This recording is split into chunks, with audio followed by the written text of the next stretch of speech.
बाद जैसे आप किसी भी जगह पर घूम रहे होंगे, बिल्कुल आपको मन नहीं लगेगा और ऐसा लगेगा कि सारी दुनिया खत्म हो गई है, सब कुछ मेरा लुट गया है।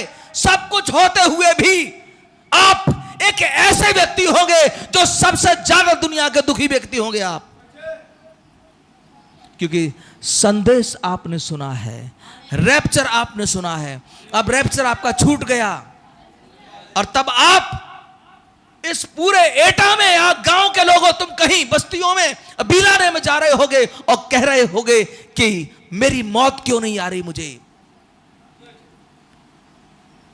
और आप मौत को मांग रहे होंगे लेकिन मौत मिलेगी नहीं आपको, क्योंकि मूर्ख कुंवारियों को पर्जिंग में होकर गुजरना पड़ेगा। जो कुंवारी छूट जाएगी वो बिना मरे नहीं बचेगी। कुछ करिए अपने गुनाहों के लिए, अपना विचार बदलें, अपना एटीट्यूड बदलें, अपना जीवन बदलें, अपना चाल चलन बदलें। लेकिन हम बदलना नहीं चाहते। गांव के लोग को, गांव के लोगों को एक सजेशन दे रहा हूं मैं, महीने में एक बार दुआ अपने घरों पर जरूर कराएं। 4 बार ना कराएं तो एक बार गांव के लोगों के घरों में प्रार्थना होनी चाहिए। और शहर वालों को अगर मीटिंगें कम मिल रही हैं तो उनके यहां भी होनी चाहिए। लेकिन हम कानों में तेल डाल के आराम से सो रहे हैं। रैप्चर आपके करीब है। आप चले गए, एक मीटिंग ले गए, उसके बाद कहानी खत्म।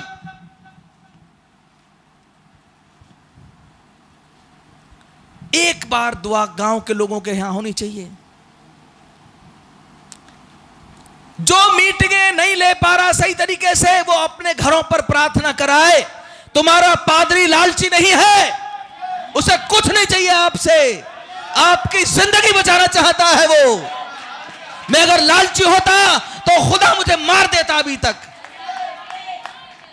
मेरी बहन, मेरे भाई, मेरी सेवकाई में कोई मैं ऐसा कोई कमी नहीं छोड़ना चाहता हूं। मैं जितना मैं जान सकता हूं, जितना आपको बता सकता हूं, समझा सकता हूं, मैं हर तरीके से कोशिश करता हूं। निस्वार्थ मेरी सेवा है। अभी भी गांव से एक फोन आया था, आप आ जाओ, हमने गेहूं निकाले हैं आपके लिए। मैंने कहा मैं अभी गेहूं के लिए नहीं आ सकता, वैसे मैं आ जाऊंगा, क्योंकि गाड़ी चलाने वाला कोई नहीं है मेरे पास, लेकिन मैं संदेश को सुनाने के लिए आपको आऊंगा। धूप बहुत है। मैंने कहा धूप में आऊंगा।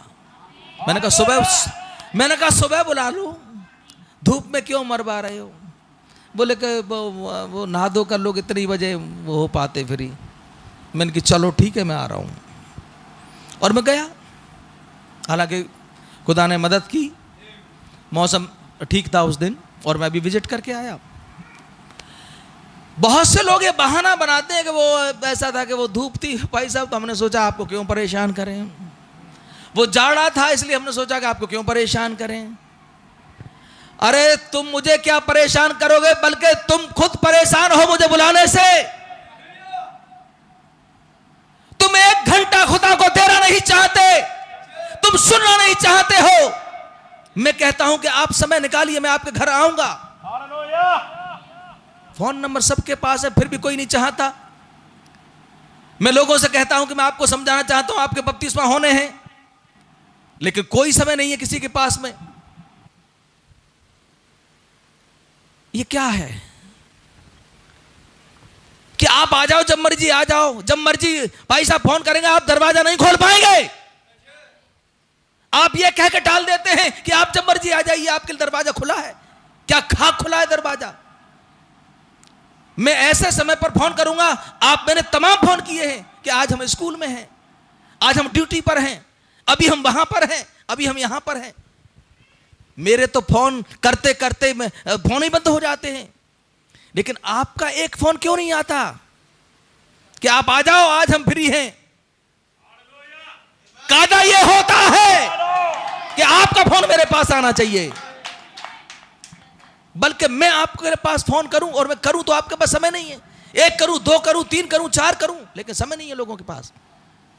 क्योंकि मुझे नहीं मालूम होता कि आप कहां पर हैं, लेकिन आप कहां पर हैं, आपको प्रार्थना करानी है, आप घर पर हैं, बाहर हैं, ये तो आपको पता होगा। तो आप फोन करिए ना मुझे, एक टाइम सेट करिए। मेरी बहन, मेरे भाई, जिन घरों में प्रार्थना कम है वो प्रार्थनाएं शुरू कराएं। ये समय बहुत क्या बताऊं, ऐसा समय चल रहा है कि अब प्रार्थनाओं की बहुत जरूरत है, समझने की बहुत जरूरत है। बोले हालेलुया। और जो यहां पर हुआ नीनवे में, ऐसा ही करना पड़ेगा मुझे और आपको, अगर जान बचानी है तो। खुदा का फरमान है, जिसकी तैयारी पूरी नहीं वो यहीं पर रह जाएगा। और राजीव दास ने, जो हमारे बड़े भाई हैं, उन्होंने भी इशारे मुझसे किए हैं कि घरों में विजिट पर्सनली लोगों को बताया जाए कुछ। लेकिन मैं बड़ा अचंभा करता हूं कि लोग एक छोटी सी मीटिंग अपने घर पर कराना नहीं चाहते, जबकि मैं तो पानी पीने वाला आदमी हूं। और अगर आप चाहेंगे तो मैं पानी भी ले आऊंगा, चूंकि अभी गिफ्ट बटे थे तो उसमें पानी की बोतल भी मुझे दी थी लोगों ने। मैं तो पानी की बोतल भी ले आऊंगा आपके साथ में।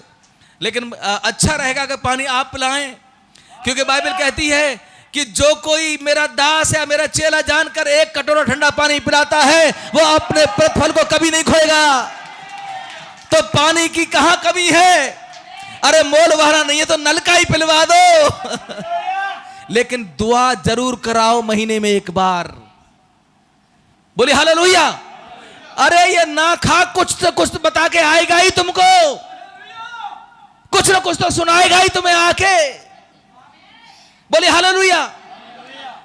ध्यान से सुनना, आज के बाद गांठ बांध लो। जिनके जहां प्रार्थना नहीं हो, महीने में एक प्रार्थना जरूर कराएं। पादरी आपके यहां जाए, नबी कहते हैं पादरी क्या क्या कहना जानता हो, और अगर सीधा सच्चा है तो जमायत का काम है, चर्च का काम है, उसके पीछे चलती रहे। ये नबी कह रहे हैं। चाहे तुम्हारा पादरी अनपढ़ क्यों ना हो, आप उसके पीछे चलते रहें। बोलिए हालेलुया। जो कुछ बताना समझाना होगा वो एक दिन आपको बता ही देगा, काम की बात बता ही देगा जो तुम्हारे काम की होगी। बोलिए हालेलुया।